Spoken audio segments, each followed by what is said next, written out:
Coordination number 8। Last time हम hybridisation की बात कर रहे थे लास्ट लेक्चर के अंदर। अब हाइब्रिडाइजेशन में आपको क्या क्या चीज़ें थी, आपको ये चीज़ तो ध्यान रहना ही है कि आपको CO, CN नेगेटिव, EN इन सारों को एज ए स्ट्रॉन्ग लिगेंड आप कंसिडर करेंगे, यूज करेंगे। एक क्वेश्चंस हमने जो किए थे वो सारे किए थे कोऑर्डिनेशन नंबर 6 के। कोऑर्डिनेशन नंबर 6 में आपने देखा ही था कि जब आपके पास कोऑर्डिनेशन नंबर 6 होता है किसी भी कोऑर्डिनेट कॉम्प्लेक्स के अंदर, तो उनके अंदर आपके पास हाइब्रिडाइजेशन आइदर sp3d2 होगी और हाइब्रिडाइजेशन आपके पास d2sp3 होगी। यही होगी बेटा। तो sp3d2 और d2sp3 इसको आपने क्या बोल दिया था, आउटर डी कॉम्प्लेक्स, और इसको क्या बोल दिया था बेटा आपने, inner D complex. Outer D वाले जो कॉम्प्लेक्स है वो हमेशा क्या होते हैं, OH हाई स्पिन, और जो इनर डी वाले कॉम्प्लेक्स है वो हमेशा क्या होते हैं, IL। ट्रिक भी की थी, छोटी सी ट्रिक बनाई थी हमने, वो क्या होते हैं बेटा आपके पास हमेशा लो स्पिन। एक छोटी सी गलती मेरे से हुई थी, वो थी मैग्नेटिक मोमेंट म्यू जो हम निकाल रहे थे, उसकी वैल्यू मैंने बताई थी आपको n×n+1 H बार या बोर मैग्नेट्यूड। उसको प्लीज ठीक कर लीजिएगा बेटा, वो मेरी गलती थी, I am really very sorry. वो होगा आपके पास n×n+2 bore magnitude, where n is the number of unpaired electron, where n is the number of unpaired electron।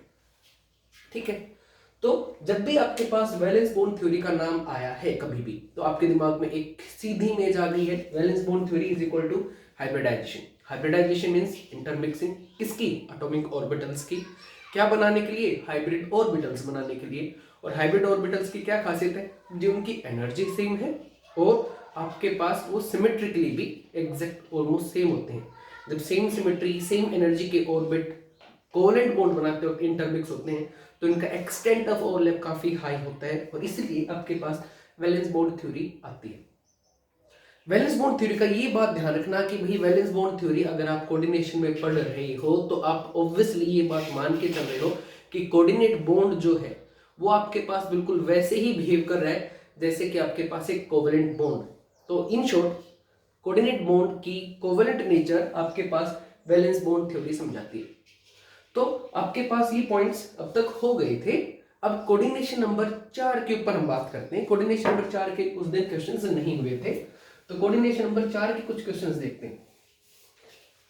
तो जैसे ही दिमाग में कोऑर्डिनेशन नंबर 4 आएगा, कोऑर्डिनेशन नंबर 4 आते ही आपके दिमाग के अंदर सबसे पहले सर यहाँ पर हाइब्रिडाइजेशन या तो होगी DsP2 या होगी आपके पास sp3। कोऑर्डिनेशन नंबर 4 में ये दो ही हाइब्रिडाइजेशन होगी। ऑब्वियस सी बात है, जब आप हाइब्रिडाइजेशन करा रहे होगे तो एक इनर डी यूज होगा, दूसरा आपके पास एक s ऑर्बिटल, उसके बाद 2 p ऑर्बिटल, या फिर एक s और 3 p ऑर्बिटल, ये आपको मिक्स कराने होंगे, यूज करने होंगे। चलो अब क्वेश्चंस के थ्रू देखते हैं आपके पास। जैसे सबसे सिंपलेस्ट क्वेश्चन से शुरू करते हैं। मान लो आपको दे दिया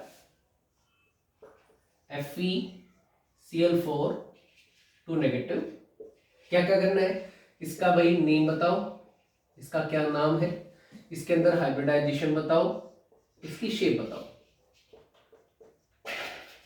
तो VBT के आपके पास मेन पॉइंट क्या थे, एक बार लर्न करो, आपने नोट्स बनाए तो उसके अंदर होंगे। सबसे पहले आपको क्या देखना है, कोऑर्डिनेशन स्टेट। तो साफ दिख रहा है 4 आपके पास लिगेंड्स है कोऑर्डिनेशन स्फीयर के अंदर, हर एक की डेंसिटी 1 है, क्लोरीन की तो 4 की डेंसिटी 4 होगी। तो ऑब्वियस बात है, सबसे पहले जब भी आप ऐसे क्वेश्चन सोल्व करोगे तो पहला काम क्या होगा आपके लिए, उस पर्टिकुलर सब्सटेंस का कोऑर्डिनेशन नंबर निकालना और ऑक्सीडेशन स्टेट निकालना। तो कोऑर्डिनेशन नंबर आएगा 4 और ऑक्सीडेशन स्टेट आपके पास आएगी 2 पॉजिटिव। दूसरे स्टेप में आप क्या करते थे, सर इसकी कॉन्फ़िगरेशन लिखेंगे। तो पहले इसकी ground state electronic configuration, Fe का नंबर कितना था 26। ट्रिक क्या थी 26 वाले का कॉन्फ़िगरेशन लिखने की, 4s2 3d6। उसके बाद excited state configuration, excited state oxidation state ले आओ उठा के 2 इलेक्ट्रॉन जाएंगे, दोनों कहां से जाएंगे, सबसे बाहर वाली शेल जो क्या आपके पास 4s, तो 4s 0 और 3d क्या हो जाएंगे आपके पास 6। अब आपको वो CO, EN, CN वो वाला फंडा यहाँ पे भी यूज करना है कि आपके पास अगर ये लिगेंड है, कौन कौन, CO है, CN है या EN है, ये सारे के सारे लिगेंड कैसे होंगे, स्ट्रॉन्ग लिगेंड, डायरेक्ट पेयरिंग कराएंगे। तो देखो ऐसा कुछ लिगेंड है क्या, नहीं। तो आप क्या बनाओगे, आप अब हाइब्रिडाइजेशन डिराइव करने जाओगे तो सबसे पहले आप बनाओगे इनर D यानी कि 3D, 4 लाइन लगाओगे, 1 2 3 4, 5 ऑर्बिटल ऑटोमेटिक बन जाएंगे। उसके बाद भाई 4s, उसके बाद 4d, सॉरी 4p, सॉरी, और उसके बाद आपके पास आएगा 4p, 4 लाइन फिर से लगाओ, तो 4p के बाद आ गया 4d। अब देखो कोऑर्डिनेशन नंबर 4 है तो इसके इलेक्ट्रॉन को फिल करो, Cl है, हल्का लिगेंड है तो वही पेयरिंग नहीं कराएगा, तो आपके पास पॉली के हिसाब से और हंस के हिसाब से, दोनों के हिसाब से इलेक्ट्रॉन भरे जाएंगे। तो हंस ने क्या कहा था, पहले एक एक इलेक्ट्रॉन दो सभी को, उसके बाद पेयरिंग कराओ। अब लिगेंड भाई साहब कितने हैं, 4, डी तो अवेलेबल नहीं है, तब आगे जाओ, आपके पास अवेलेबल क्या है, लिगेंड के इलेक्ट्रॉन को रेड से डिफाइन करते हैं, 1 2 3 4, एस और पी निकट गए। तो आपके पास हाइब्रिडाइजेशन क्या बन जाएगी इसकी, क्या हाइब्रिडाइजेशन बन गई बेटा आपके पास sp3, और इसकी शेप क्या हो जाएगी आपके पास, टेट्राहेड्रल। इसकी शेप क्या होगी आपके पास है, टेट्राहेड्रल। और टेट्राहेड्रल जो भी होते हैं वो हमेशा आपके पास हाई स्पिन की तरह काम करते हैं। दो इसको हम CFT में एग्जैक्ट समझाएंगे, लेकिन फिलहाल आपको ध्यान रखना है कि टेट्राहेड्रल लिगेंड हमेशा हाई स्पिन लिगेंड की तरह बिहेव करेंगे। रही बात मैग्नेटिक प्रॉपर्टीज की, तो मैग्नेटिक प्रॉपर्टीज आप निकाल सकते हो। तो इसका मैग्नेटिक मोमेंट की वैल्यू क्या आएगी भाई, अब तो मैंने ठीक करा दिया है, मेरी गलती को ठीक कर लिया है, फिर से I am really very sorry बेटा। क्या होगा आपके पास, n इंटू में n+2 Bm बोर मैग्नेटोन।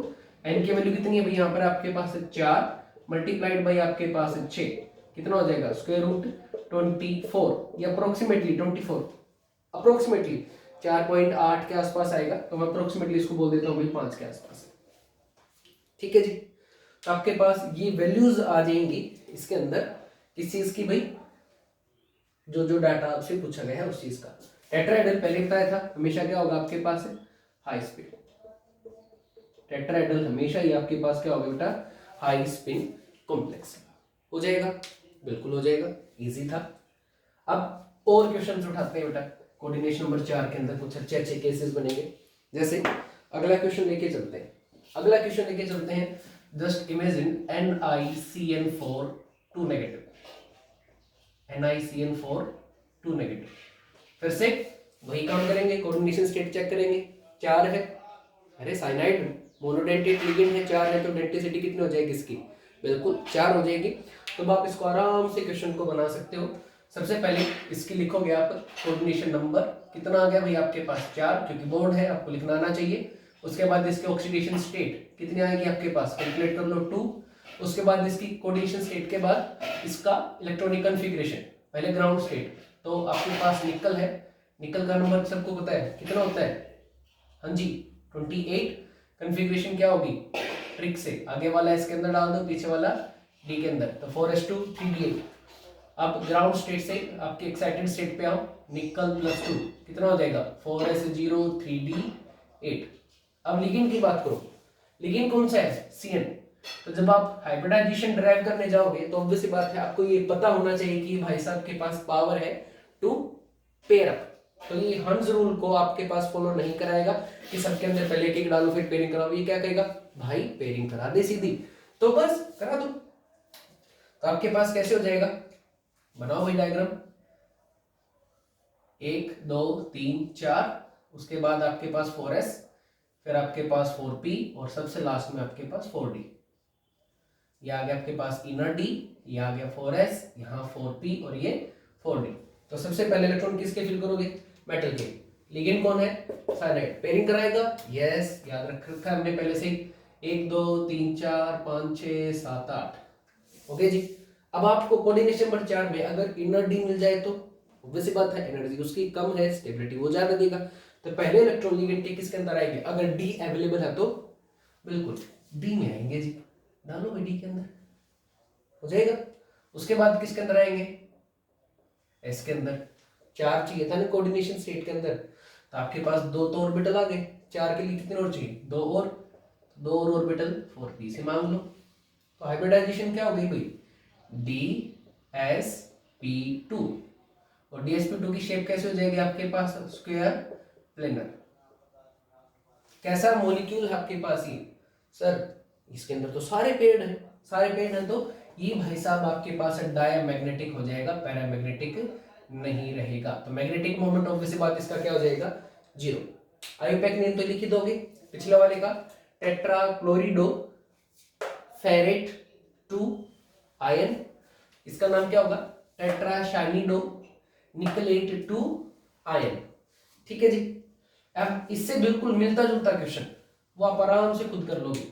कौन सा भाई, आपको दे दिया NiCl4 नेगेटिव, करके देखिएगा प्लीज, NiCl4 नेगेटिव, बिल्कुल Fe की तरह ही हो जाएगा बेटा, कोई दिक्कत ही नहीं है। आप इसको करोगे तो आपके पास इसकी हाइब्रिडाइजेशन, आईयूपैक का नेम, भाई आपके पास शेप, मैग्नेटिक मोमेंट, सारी चीजें आप निकाल के देखो, आराम से ये क्वेश्चन आपके पास हो जाना चाहिए। ठीक है, अब आते हैं थोड़े से एक्सेप्शनल केसेस के ऊपर। 2 केसेस आपको याद रखने हैं, जो आपके पास जो नॉर्मल हम थ्योरी कर रहे हैं उनसे आपके पास, या जो नॉर्मल मेथड कर रहे हैं उनसे आपके पास सोल्व नहीं हो पाएंगे। और वो जो 2 एक्सेप्शनल केसेस हैं वो अभी देखो, जो इंपॉर्टेंट भी हैं आपके लिए।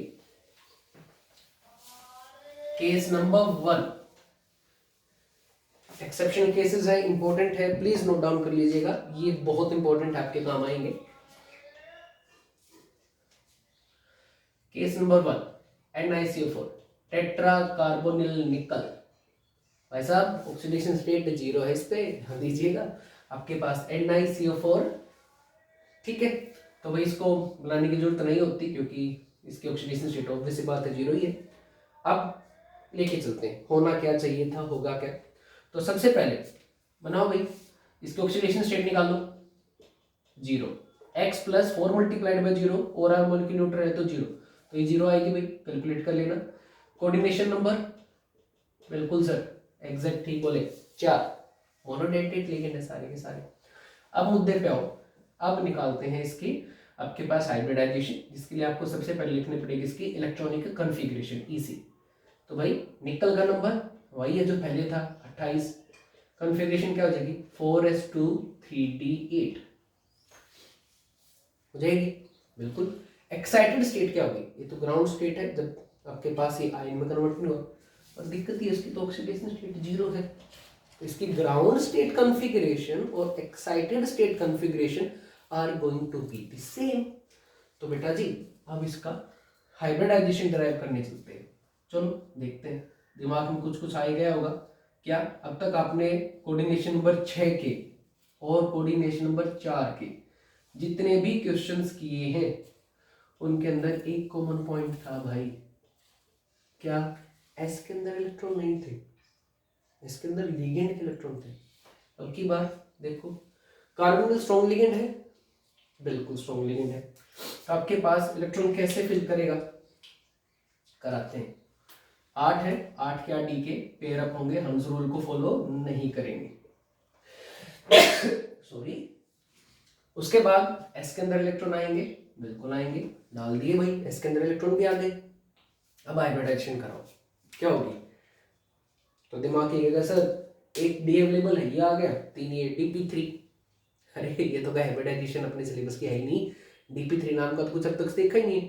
कोऑर्डिनेशन नंबर 4 में तो 2 ही चीजें थी, आइदर DsP2 और आपके पास sp3, यानी कि दोनों में ही आपके पास, चाहे मैं बात करूं आपके पास इसकी या मैं बात करूं इसकी, दोनों में s तो आपको चाहिए लिगेंड को, लेकिन यहाँ पे तो मेटल के इलेक्ट्रॉन आ गए, अब गड़बड़ आ गई ना। तो जब रियलिटी में इसको एक्सरे क्रिस्टलोग्राफी से चेक किया गया, एक्सरे क्रिस्टलोग्राफी ने आपको समझाया कि इसकी जो शेप है वो आपके पास एग्जैक्टली टेट्राहेड्रल है।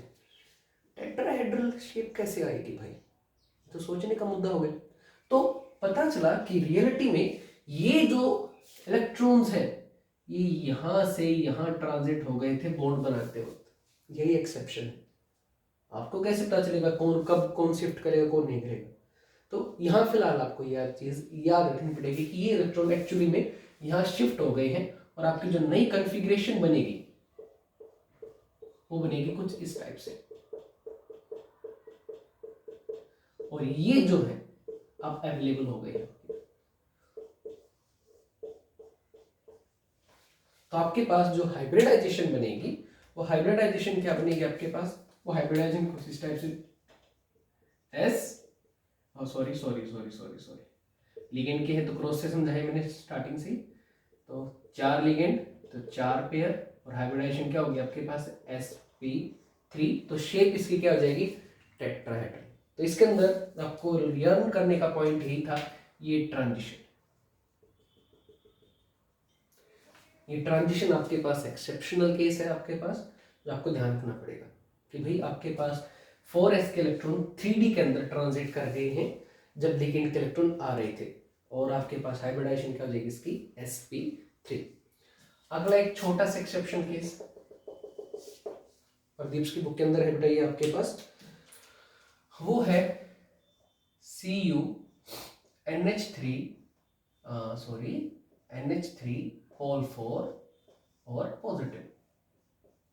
पहले तो नाम ही देख लो, क्या नाम होगा, tetra ammine, ammine with double M, tetra ammine copper bracket के अंदर 1 आयन। वो क्या था, tetra carbonate nickel, oxidation state bracket में लगानी वो आप लगा लोगे। तो इसका जब आप हाइब्रिडाइजेशन निकालने जाओगे तो पहला वही बेसिक तो छोड़ना ही नहीं है, सबसे पहले ऑक्सीडेशन स्टेट और कोऑर्डिनेशन स्टेट निकाल लो। जब आप इसका ऑक्सीडेशन स्टेट और कोऑर्डिनेशन स्टेट निकालने जाओगे तो पता चलेगा ऑक्सीडेशन स्टेट x + 4 × 0 = +1 कितनी आएगी, हाँ जी +1 आएगी, आ जाएगी। सॉरी अगर +1 नहीं है, यहाँ पे +2 है एक्सेप्शन केस में, +1 तो आराम से सोल्व हो जाएगा। तब आपके पास ऑक्सीडेशन स्टेट कितनी आएगी इसके निकल के, सॉरी बेटा ये था +2, और इसकी कोऑर्डिनेशन स्टेट कितनी है वो तो साफ दिख रहा है, अमीन मोनोडेंटेट है, 4 है तो क्या हो जाएगा आपके पास 4 कोऑर्डिनेशन नंबर हो जाएगा। अब आगे सोल्व करो, ठीक है, वही काम जो हम करते आए हैं। पहले इसकी इलेक्ट्रॉनिक कॉन्फ़िगरेशन लिखो, ग्राउंड स्टेट में क्या आएगा आपके पास 4s2 3d9, यही आनी चाहिए थी ट्रिक के हिसाब से। अरे कॉपर का नंबर 29 है ना भाई, तो आनी तो यही चाहिए थी, लेकिन आपको पता है इसमें हाफ फिल्ड वाला कंसेप्ट और पार्शियली फिल्ड वाला कंसेप्ट यूज होता है। तो to attain stability actual configuration क्या होगी 4s1 और 3d10। अब आगे चलते हैं, ये तो थी ग्राउंड स्टेट। अब बात करते हैं इलेक्ट्रॉनिक कॉन्फ़िगरेशन ग्राउंड स्टेट, अब बात करते हैं एक्साइटेड स्टेट। एक्साइटेड स्टेट में एक इलेक्ट्रॉन तो यहाँ से जाएगा, हो जाएगी 4s0, और एक हो जाएगी 3d9 हो जाएगी। चलो डायग्राम बनाते हैं। अब इसका हाइब्रिडाइजेशन के लिए ऑब्वियस सी बात है ऑर्बिटल्स को अरेंज करते हैं, 1 2 3 4 4s 4p और 4d, 1 2 3 4। तो इसको चेक करते हैं, चेक करोगे तो क्या आएगा भाई, 4s के अंदर तो अब की बार कुछ नहीं है, लेकिन आपके पास जो 3d है उसके अंदर क्या सिस्टम है, 9 इलेक्ट्रॉन है, 1 2 3 4 5 6 7 8 9 हो गया। तो साफ है आपके पास इस भाई साहब की हाइब्रिडाइजेशन क्या होनी चाहिए, दिमाग सीधा कहेगा सर ये रे खाली कोऑर्डिनेशन नंबर 4 है, डी खाली नहीं है, तो इसका हाइब्रिडाइजेशन क्या होनी चाहिए, पैरामैग्नेटिक सब्सटेंस है, तो इसकी हाइब्रिडाइजेशन दिमाग सीधा कहेगा होनी चाहिए sp3। अगेन एक्सेप्शन, पता चला एक्सरे क्रिस्टलोग्राफी से कि ये भाई साहब तो स्क्वायर प्लेनर है। क्यों है स्क्वायर प्लेनर, क्योंकि इसमें एक एक्सेप्शन हुई है, ये जो d का एक इलेक्ट्रॉन है ये ट्रांजिट होके यहाँ 4p के अंदर आके बैठ गया है, और क्या बन गया है, नई वाली कॉन्फ़िगरेशन कैसी हो गई है, 1 2 3 4, 1 2 और यहाँ 5 आ जाएंगे। तो आपके पास एक्चुअल कॉन्फ़िगरेशन कैसी हो गई है अब ट्रांजिशन की वजह से, 1 2 3 4 5 6 7 8, एक चला गया यहाँ पे, तो आपकी जो कॉन्फ़िगरेशन है वो कैसे हो जाएगी, अब वो कॉन्फ़िगरेशन आपके पास कुछ ऐसी आएगी, डी के अंदर S के अंदर, P के अंदर और ऐसे। तो आपकी हाइब्रिडाइजेशन जो है वो क्या बन जाएगी आपके पास, DsP2। ये क्या आपके पास स्क्वायर प्लेनर। इस तरीके से आपके पास जो वैलेंस बॉन्ड थ्योरी है वो हो जाएगी। और ये जो दो एक्सेप्शंस थी इंपॉर्टेंट थी, शायद आपको ठीक से समझ में आ गई होंगी। इनके क्वेश्चंस अब आप देख सकते हैं। कोऑर्डिनेशन नंबर 6 के क्वेश्चंस आपने देख लिए हैं। फिर से I am really very sorry बेटा, मैग्नेटिक मोमेंट वाला जो फार्मूला था वो मैंने गलत लिखवा दिया था। वो मैग्नेटिक मोमेंट वाला फार्मूला क्या होगा आपके पास, n × n+2 bore magneton, magnetic moment.